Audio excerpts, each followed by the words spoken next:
My aunt belittled me and killed my pet fish because it was annoying to her, so I took the last thing she had from her grandpa and did the same. Now we can both be sad. So, after some thinking, I've decided to name my new Siamese fighting fish, Eclipse. I currently lack the funds for a proper aquarium with heating plus filter, and keeping them in bowls is frowned upon, but I'm currently working on some sort of temporary home. Any assistance is appreciated. Update 1. Hey mates, it's me again. An update on Eclipse, good news and bad news. The good news is the makeshift tank is doing well, and he seems fine for the moment. The bad news is that my aunt is trying to get rid of him. She thinks, in her exact words, "Oh, it's just one of those fish meant to be in a tiny bowl, it's only going to last a few months anyway. Why the hell does it need a 5-gallon tank and a heater? That's raising my water bill." It's annoying because she sees it as, "Oh, you're just a kid, and I've been on this earth longer, so I'm smarter than you."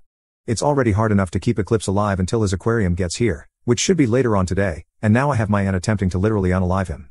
I've already tried explaining it to her normally. Please help me save him. How do I convince her that Eclipse needs what he needs? This is my first pet, unless you count the dog I got for Christmas but sadly passed away, and I want to make sure that it can live the best life possible. Update 2. I'm so pissed right now. My girlfriend was generous enough to give me her old 30-gallon aquarium along with everything I needed for Eclipse. I left 2 hours early from school to move him into his new home, only to come home to find that my aunt took it upon herself to dismantle the makeshift tank that I had for him. The sponge filter, air pump, coffee mug, heater, everything gone. Just his lifeless body sitting in a giant plastic storage bin full of freezing water, lying in the middle of my freaking bedroom floor.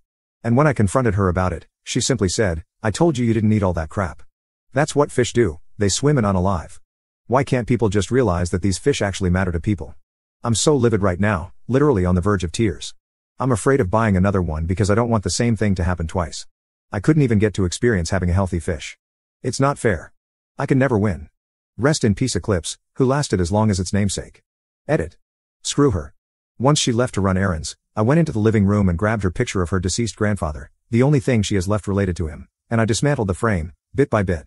And when she comes back home, where's she gonna find the picture? At the bottom of the bin, torn to shreds, in freezing cold water, in the middle of her bedroom floor. Sure, it might be a fish, but it was my fish, my money, my joy. Literally unalived for no good reason. Well, tonight she's gonna learn just how little things can make a big difference. Swim in peace, Eclipse. Update 3. About 2 hours after I last posted, she got home and saw the carnage of my actions, and I never heard such a shrill scream in my life. What makes it worse is that I couldn't help but smile. You see, this isn't the first time she's disregarded something of mine. This will be the last though. What makes this different is that a living animal is involved. She ridiculed my girlfriend in public. She took $100 my cousin got for me for my birthday and held on to it. That was a year and a half ago and I still never got it back. She misplaced a scrapbook full of letters from my mother during her stay at the nursing home. She passed away in 2019, and none of those incidents got responses from me. At the time, I thought everything was happening for a reason. But this was the last time I was going to sit there and do nothing about it. You see, I've learned something about people. The only language that everyone truly knows and understands is violins. Anyway, she started crying, cried so much, she could fill her own damn aquarium. Once she got done bawling her eyes out, she stormed into my room and questioned me about it. I simply told her, "Doesn't feel good, does it?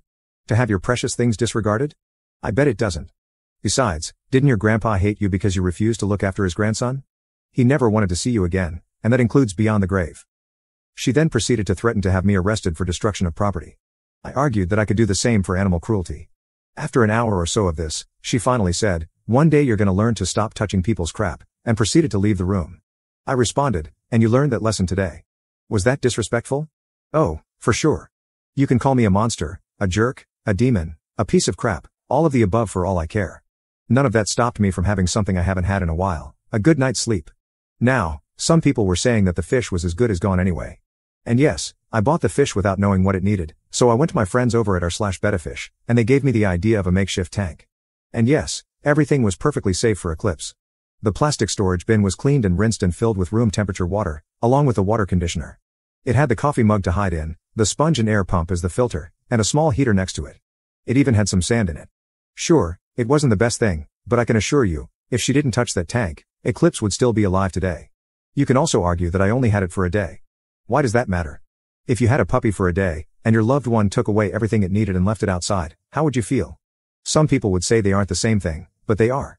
They're living beings, creatures that could have lasted years, things that people love, things that people care for. If that makes me a psychopath, then lock me the F up because I'm sick of people disregarding my belongings. Swim in peace, Eclipse. Note, I think I need to point out that my aunt doesn't own the house, my uncle does. And he already told me I'm not going anywhere, so I don't need to worry about that. Update 4. Hey mates, it's me, the psycho fish guy again. Hopefully, this is the last time I have to post things here because I'm honestly sick of all of this. So anyway, a couple of things have happened since the last post. For one, I told my girlfriend what I've done, and she, like a lot of you, wasn't very impressed. She said it was necessary to put my foot down, but destroying what was left of her grandfather didn't make me any better than her. And although I wasn't concerned about being the better person, now that I've had the time to process the whole thing, she has a point. Sure, her grandfather was an absolute slob of a human being who spent most of his life in prison for intimate-related crimes and honestly hated her existence. But that was her ancestor, not mine. And who knows what memories they could have had when I wasn't on this earth. Probably not much, but I guess there's nothing wrong with loving a monster. Plus, there were several alternatives of revenge I could have done. I could have replaced her picture with one of Eclipse and hidden the other one. I could have just destroyed the frame to cause minimal damage. I could have even made a photocopy of it and torn that to give her a little scare but not leave any permanent scars.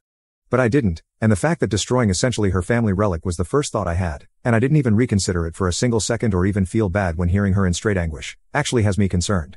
So that's why I've talked to my uncle about getting into therapy of some sorts. I don't want to end up the same person as my aunt. And since we are on the topic of my aunt, she's gone.